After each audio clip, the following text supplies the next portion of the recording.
Happy Tuesday. Welcome to College Football Live with David Pollack and Joey Galloway. I'm Marty Smith. A little housekeeping before we get started with our conversations.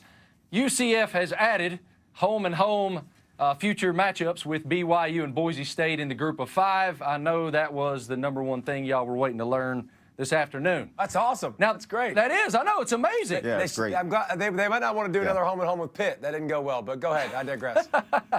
Now, the most perplexing story in college football over the past 24 hours deals with Houston quarterback D'Eriq King. This is a guy who's accounted for 62 touchdowns over his past 15 games, and he's going to shut it down. He decided he's going to redshirt. It's so interesting to me that he's made this decision, and I find it to be something that we should absolutely dive into here. Joey, what is your opinion of this decision by D'Eriq King to redshirt? I think it's terrible for college football that guys that have played football are able to then decide to redshirt later. I think the spirit of the rule was for freshmen coming in that hadn't played much football, get a chance to take a look at it and then make a decision on whether they should, sit out the rest of the season and save that year of eligibility. I think this is awful. But let me say this. He did it the right way. When you look at these guys like Isaiah Pryor from Ohio State, the safety, who jump into the portal, they can no longer work out at Ohio State with the team. What he's doing is sitting out, but still giving himself a place and a team to work out with while he's getting ready for whatever it is he's going to do next season. This is basically like punting on this year if you're Houston. Like, we stink. We're 1-3.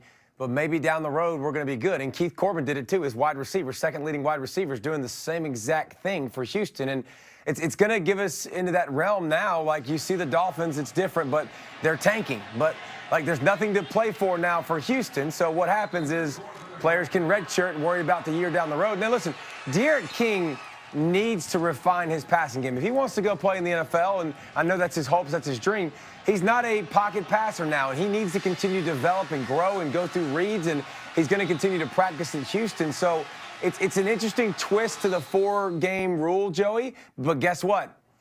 Trendsetters, this is stuff that we saw last year, that Kelly Bryant and all those guys that did it. It's going to continue to be a story. We're going to continue talking about this, and it's going to happen more and more in the future. This is part of the the 4-game redshirt rule, the unintended consequences that come along with it, and you're going to continue to see it because skipping bowl games, it's a me culture. That's what it's going to be about from here on in, so it's going to happen. So you say, Pollack, that this is basically just where we are. Is this the new college football, and we're all just going to have to adjust? Because we're all old men, okay? We came from a time when you stay where you are and you play. So too bad. Is this – okay, let me ask you just point blank. Do you guys believe he's quitting on his team in 2019? There's no doubt. I mean, that's exactly what he just did. He chose to redshirt, and he's the best option that they have to win football games. And so, yeah, he's quitting on his team this season. Now, be interesting to see whether he comes back to Houston or whether he takes off to go somewhere else. But listen, this is no different than the bowl game stuff. People skipping bowl games. They're not big enough bowl games, so I'm done. I think you're going to continue to see people, when their team stinks down the stretch, and they could come back and they're healthy, but they're worried about their NFL draft stock. Yes, this is the new norm in college football. It's a different day. And it's different than quitting in a bowl game. Those guys are leaving. Those guys are saying, I'm not going to play in that last game. Now, believe me, I don't agree with guys doing that either, but this is different. This is in a season. This is their leader, their starting quarterback, the star of the team saying, no, thank you. Now, Pollack, you sound like you think he's coming back. You sound like you think he's going to sit out this season and come back to Houston. I'm not so sure that's the play here. He might just be quitting on not just this season, but looking to go elsewhere after this. Yeah, he could be. And listen, again, nobody's going to begrudge him because that's the world we live in the society we live in. You're allowed to transfer and you're allowed to go somewhere else, and he's going to be a grad transfer next year. And listen, I want to point this out because I think it's a very important part of D'Eriq King's story.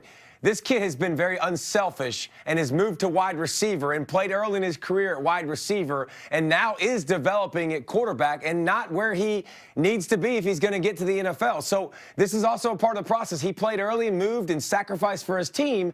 I don't know if he'll end up at Houston. He says he's going to be back at Houston, and if he is, awesome for Houston. Obviously, they get Corbin out there too, and their team better next year hopefully is better. But King also did a lot of sacrificing early in his career. Not only is he developing at quarterback, Pollack, some of the most renowned quarterback tutors in all of the land are extremely enamored with King's ability as a signal caller. I had Oklahoma's opener this year when Jalen Hurts debuted for the Sooners. After that game, this is what Lincoln Riley told us about King after the game. I mean, I said it all week. Derek King there aren't 5 quarterbacks in the country better than that cat, and that may be too many. He's fantastic, and we gave him hell. I mean, he had to move around a lot, and I didn't think we really let him get comfortable very much of the day, which was we did a good job. He got out a few times, which that's going to happen with that cat. He's very, very impressive. So Lincoln loves what King can do, and this is the perfect type of quarterback for an Oklahoma scheme, Joey Galloway. What are your thoughts on whether or not he could end up at Oklahoma?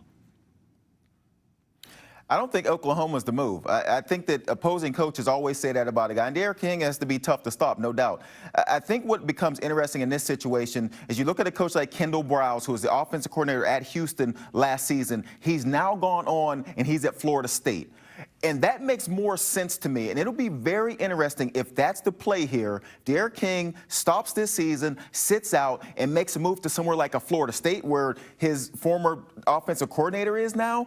And then we get into a really interesting area of college football because coaches always move around. If you can get a kid to sit out and then you can get him next season, this is going to be like real live free agency. I need to know this really quickly, Joey Galloway, before I come to the TV and spear you. Yes. Are you saying that Florida State is a better destination for Derek King than Oklahoma? What I'm saying to you is this. It would make more sense to me with this move that we've never seen before where a guy steps out of the middle of a season and says, I'm just going to redshirt.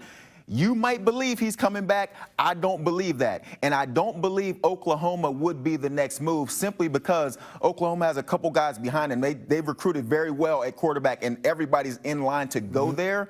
You said yourself, Derek King has to develop as a passer.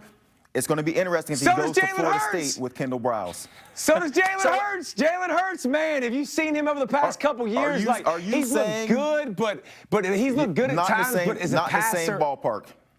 This is a power move by a player, though, guys. That's the thing here, okay? We've seen how the NBA player has started to dictate that league, okay? The NFL is starting to move that direction with some of these power moves that NFL players are making. This is a player power move that I am not hurt. I am 1-3. I want to progress, and I have the right to play 4 games and sit. So what does this mean for the players in intercollegiate athletics, given the rules that they can make this choice? It means they got the power. I mean, it means they have the opportunity that they can do it. Is it unprecedented power? I mean, here's what what it does. It's going to take the focus off of, I could win this year, and maybe I could be a 7-8 win team, start to build something with some guys, or guys that are just going, no, I'll look down the road. So, yeah, absolutely. It empowers the players more, just like the transfer portal empower the players. Kelly Bryant says, hey, Clemson, see ya. I'm gone in the middle of the season. So it's something that 100% leads towards the players having more power in the sport. I think this move definitely gives the players more power. Like I said, he can still work out at Houston. These guys in the portal, they can no longer go back to their former school and still work out. That is completely different. That move to me in the middle of a season makes 0 sense if you're a player, because now you got to go find somewhere and someone to work you out. As opposed to in the Derek King situation, when he just says that I'm just going to redshirt, then he's still going to be there. All the power is with him. There were some monumental games last weekend, including the one Pollack was at in Athens, Georgia, as the Dogs welcomed Notre Dame to town and ultimately prevailed. It was quite a game, and it's interesting what we learned about both of those programs. We'll discuss that in just a moment. But let's take a look first at the AP Top 10 brought to you by Capital One. Saturday night's big game in Athens meant Georgia stayed at number 3 behind Clemson and Bama, while Notre Dame dropped 3 spots to number 10. Fellas, the SEC takes up half the top 10, but let's get back to Georgia and Notre Dame first. David, which one of these teams did we learn more about on Saturday? Was it Notre Dame and the way they played Georgia, or Georgia in winning that game? Well, listen, I think we learned about both. But I learned that Georgia can find itself and play maybe not their best game and still beat a really good quality team. I learned that Georgia can handle some adversity. Listen, this is the game that you talk about coming into, Joey. They were already out a starting quarterback or cornerback to start the ball game, lost their best corner in the second play of the ball game, played without a right tackle, Isaiah Wilson. So I learned that they could handle some adversity. I learned that they could still be a really good football team.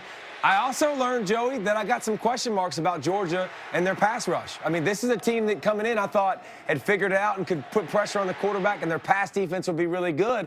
I'm going to need to see them against good teams pressure the quarterback and harass more. But the bottom line is, and I say this with every team in college football across the country, win learning, win making your mistakes, Joey. Don't take L's making your mistakes. Yeah, I walked through from the game thinking this Notre Dame team not only improved from week one when we seen them against Louisville on the road where Ian Book looked shaky. They found a way to win because they got a lot of turnovers. And to see them progress and go on the road to Georgia in a game when everyone thought that Georgia was going to run them over because Georgia runs the ball so well. The assumption was that Georgia was going to be too physical on offense, run Notre Dame over, and they walked in there and they stood up and they did it in a straight 4-3 fashion. It wasn't we got to bring 8 guys down, get the safety in the box to stop the run. For at least 3 of the quarters in this game, Notre Dame played really good defense, and then eventually the power of Georgia started to take over. But I walked out thinking this Notre Dame team is a top 10 team, and I hope that they don't get punished for losing this game by 6 points on the road at number 3 in the country. I was impressed by what Notre Dame was able to do. And I'm just telling you from being there, I've never seen the atmosphere that good, and it led to 7 false starts, and it led to timeouts by Notre Dame. If they don't play that game at Georgia, that might be a different game. That's a tough, hostile environment, and you 100% got to respect Notre Dame for playing that game. Real quick on this, fellas. Joey, you said they're a top 10 team. Are they a playoff team?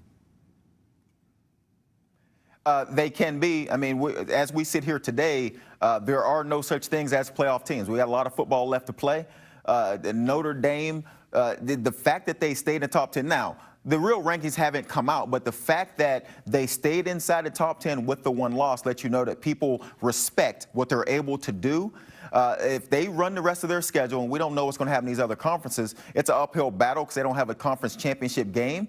But they look like a team that could get in the playoff. They're not. They're out of the playoffs. They have no shot to make the playoffs. Last year, we were sitting up on set and we were debating the Final 4 teams. And Notre Dame was in the conversation, by the way, of teams that might not be in, and they were undefeated. They had a 0. Remember, no championship game, conference championship game when everybody gets to play. Notre Dame, Michigan does not look good on the schedule now. Virginia's probably their toughest task the rest of the way. So, no, I don't think that Notre Dame will be in the college football playoff discussion. They might be a team that's on the outside looking in the top 10, but they're out of the playoffs. Oklahoma's really good. Ohio State's really good. And the SEC West with LSU and Alabama is insane. And Georgia gets that landmark victory. It's going to be tough for Notre Dame to get their way in there. The Michigan offense has underwhelmed in the first month of the season, guys, and struggled mightily at Camp Randall Saturday. Coming up, we'll discuss the state of Michigan football. College Football Live is brought to you by Cheerios.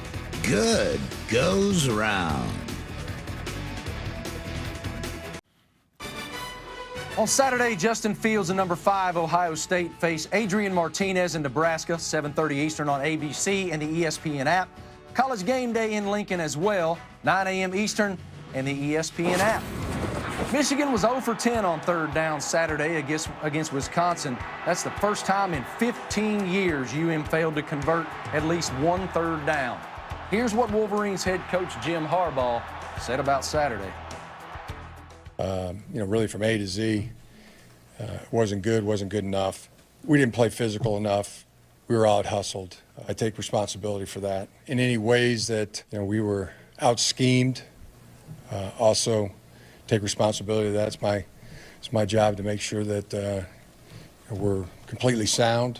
That was a bad day. That was not a banner day for Michigan. We saw it. You saw it. The entire football world saw it. That It wasn't good enough, and it's not acceptable. Not acceptable to us, and not much more to say about that. Not much more to say.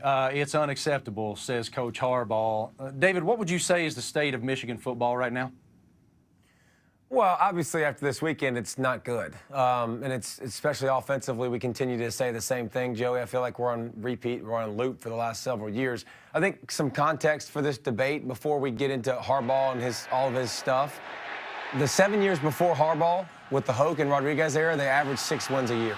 The 4 seasons with Harbaugh, they're right at 10. So they are much better than they were in the past. There's no doubt about it. But right now, what you're seeing with Wisconsin curb stomps you and makes you look absolutely anemic offensively and makes you look like a bad football team. If this continues for the rest of the season, it's 100% a huge problem. Joey, I'll phrase it like this, though. Joey, what happens to all those Michigan fans and all those people out here if Michigan beats Michigan State and beats Ohio State and runs the table? Everybody's happy. Everybody's great. So it's alarming what you saw, but I don't think it's time to punt on the season yet and say, God, these guys suck and Jim Harbaugh should be fired. Yeah, you're correct. It's alarming, but it's not trending in the right direction either. You bring in Josh Gaddis to run your offense. Things were supposed to be different. Urban Meyer steps down at Ohio State. Things are supposed to be different for Michigan. I don't know how that translates, but things were supposed to be different for Michigan because Urban Meyer was gone. It's supposed to be their year to win the Big Ten. The real problem is when you watch this game, there's just not a fix for when you get run over by a team, and that's not supposed to happen to Michigan. It's not about winning and losing so much in this Wisconsin game. It's the way it happened. And so, David, and you know in football, when you are physically smacked in the mouth by a team the way this game looked, you can't go back to the drawing board and say, hey, we're going to be tougher. Like, you can't fix toughness during a season. And so that's why it feels so bad. Now, you're right. If they run the table, they beat Michigan State, they beat Ohio State, which nobody thinks they can do that right now after this weekend, things will be all better. But right now, the way that team looked on Saturday, getting physically run over the way they did, it just doesn't look good. Oh. Yeah, exactly, for sure.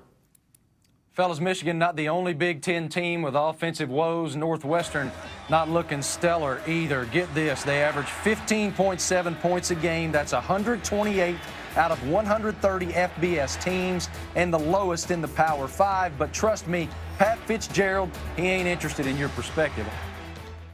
I understand there's 40,000 experts on Twitter that can call plays for me. So my email address is #IDon'tCare. Okay, so shoot that out. We got to be better, and we're going to work to be better. So anybody that's negative, I respect it, and I don't care. Email address, #IDon'tCare, fellas. What do you think? I really hate to see my man Pat Fitzgerald go down this path. I mean, why can't coaches, we know they're lying, but why can't they just stick with, I don't see any of that stuff, I don't read this stuff, but they're all paying attention. I hate to see him do it. I love it. I absolutely love it. You know what? All of y'all in the stands are experts. We should be doing this on third down. Man, go stand in that huddle. You get boat raced. You don't know what you're talking about. That dude knows football. Find some Jimmys and Joes. It will be very helpful to help him throw the football over the field to some athletes. But I love when you take shots at people that think they know what they're talking about. I've only met a few people in my life who really don't care what you think, and I just happen to be on television with 2 of them right now. I love you guys. Hey, fellas, Joey football is lighting it up. Through 4 games, Burrow has more passing yards than each of the past 3 Heisman winners, Kyler Murray, Baker Mayfield, and Lamar Jackson, had at this stage in their Heisman winning campaign. Might Joey football win that Heisman this year? ACC Network is your home for ACC sports. Get ACCN.com. Check for providers in your area. If you don't see it, contact them and demand they carry ACC Network. Now it's time for this week's Ultimate Performance presented by BMW. Joe Burrow on Saturday became the first quarterback in LSU history to throw for 350-plus passing yards in 3 consecutive games. The LSU record for TD passes is 28. That's Jamarcus Russell in 2006 and Matt Malk in 2003. And Burrow is just wowing us every single weekend, fellas. David, where would you rank LSU's offense right now nationally?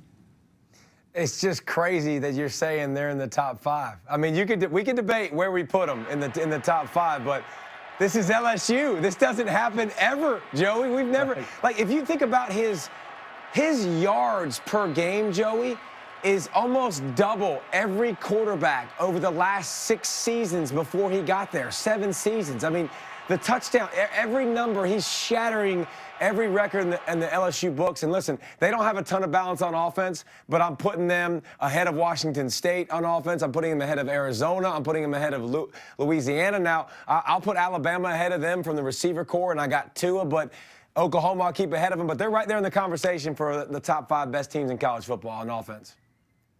Yeah, I would agree with you, and it'll be interesting to see them moving forward, of course, when they get into the SEC. I think they have Florida in a couple weeks. As long as their receivers, and Marshall, I think, who is hurt now, they got Jefferson and Chase. When you got big play receivers, as a quarterback, you can throw it out there and let these guys make plays. That's the same as Alabama. That's the same as Clemson has that opportunity to do the same thing. It'll be interesting to see what happens in SEC play.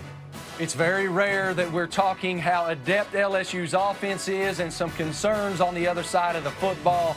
I love spending my Tuesday with you two and you guys, America. That's College Football Live for Joey and David. I'm Marty. Thanks for hanging out. See you tomorrow.